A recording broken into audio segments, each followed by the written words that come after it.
ഇതൊക്കെ വാങ്ങിയതുപോലെ ഈ വീട് മുഴുവൻ ഫർണിഷ് ചെയ്യണം നമുക്ക്. വില കുറച്ച് കൂടിയാലും കുഴപ്പമില്ല. എനിക്ക് വേണമെങ്കിൽ ബാങ്കിൽ നിന്ന് ലോൺ കിട്ടും, നമുക്ക് വേണമെങ്കിൽ അതെടുക്കാം.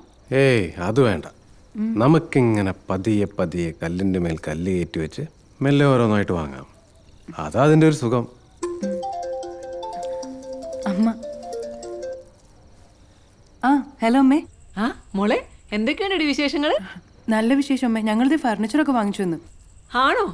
ദേ അടുത്ത ആഴ്ച ഞങ്ങൾ അങ്ങോട്ട് വരുന്നുണ്ട് കേട്ടോ. അമ്മേ അച്ഛൻ ഇങ്ങോട്ട് വരുന്നുണ്ടെന്ന്. ആ ഒരു മിനിറ്റ് ഞാൻ കൊടുക്കാം. ഹലോ അമ്മേ. അമ്മയല്ല, അച്ഛനാ. ആ ഞങ്ങൾ അടുത്ത ആഴ്ച അങ്ങോട്ട് വരുന്നുണ്ട് മോനെ. നിങ്ങളുടെ ഫ്ലാറ്റും ആ സ്ഥലമൊക്കെ ഒന്ന് കണ്ടിട്ട് വരാലോ. ആ അച്ഛൻ വന്നോ? പക്ഷേ ഞങ്ങൾക്ക് ലീവൊന്നുമില്ല. ആ അത് കുഴപ്പമില്ല, ഞങ്ങൾക്ക് എന്നും ലീവാ. അതുകൊണ്ട് ശനി ഞായറും കണക്കാക്കിട്ട് വരാം കേട്ടോ. ആ ആയിക്കോട്ടെ. അപ്പം നമ്മളെവിടെ പറഞ്ഞു നിർത്തിയേ? കല്ലുമ്മേ കല്ല്.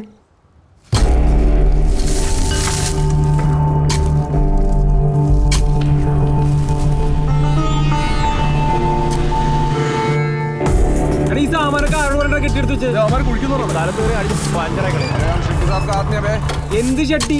എന്താടാ? കണ്ടില്ലേ സ്ഥലം കൈയറിയിരിക്കണം. നിങ്ങളോട് പല പ്രാവശ്യം ചോദിച്ചാ സ്ഥലം കൊടുക്കുന്നുണ്ടോന്ന്. ചെട്ടി ഇപ്പൊ ഈ സ്ഥലം കയ്യേറി. ഞങ്ങളുടെ ബിൽഡിംഗ് പണിയാൻ പോവാ. നല്ല വില തരാൻ ഞങ്ങൾ ഇപ്പോഴും തയ്യാറാ.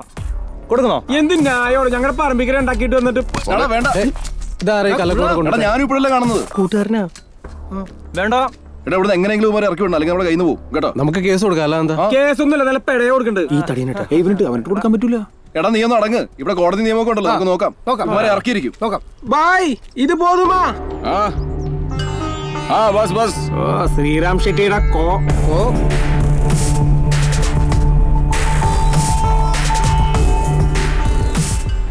എൻ്റെ ഒരു കൊളീഗിന്റെ സ്ഥലം ഇതുപോലെ കയ്യേറിയതല്ലേ? അവൻ മേടിച്ച സ്ഥലത്ത് അവകാശം ഉണ്ടെന്ന് പറഞ്ഞ് അകന്ന ബന്ധത്തിൽപ്പെട്ടവർ രേഖകളൊക്കെ ആയിട്ട് വന്നു. പിന്നെ കേസും കൂട്ടുമൊക്കെ ആയി. കേസിൽ തോക്കുമെന്നായപ്പോൾ കയ്യേറിയവർ ഗുണ്ടകളെ ഇറക്കി. ഫൈനലി കിട്ടിയ കാശിന് സ്ഥലം അവർക്ക് തന്നെ കൊടുക്കേണ്ടി വന്നു. ആണോ? ആ ബാംഗ്ലൂരിൽ പുതിയതായതുകൊണ്ടാണ് നിനക്കതൊന്നും അറിയാത്തത്.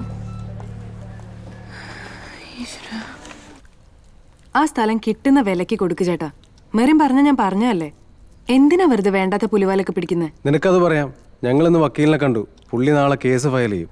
ഞങ്ങളെ കഷ്ടപ്പെട്ട് അധ്വാനിച്ച കാശ് കൊണ്ട് വാങ്ങിയ സ്ഥലമാ. അങ്ങനെ കളയാൻ പറ്റുമോ? ആ അമ്മയും അച്ഛനും മറ്റന്നാ വരും. ആ അത് ശരിയാണല്ലോ. അവരെവിടെ കിടത്തും?